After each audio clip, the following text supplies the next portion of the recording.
ஏழேல கிராமத்து குடிசையிலே கொஞ்ச காலம் தங்கி பாருலே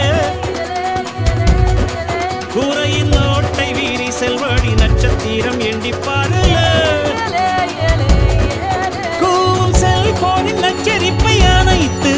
கொஞ்சம் செல்வண்ணின் உச்சரிப்பை கேட்போ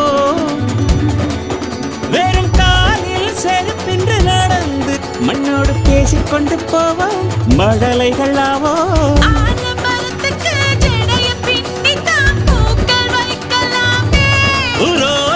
ஐயனாரிடம் கத்தி வாங்கித்தான் பென்சில் சீவலாமே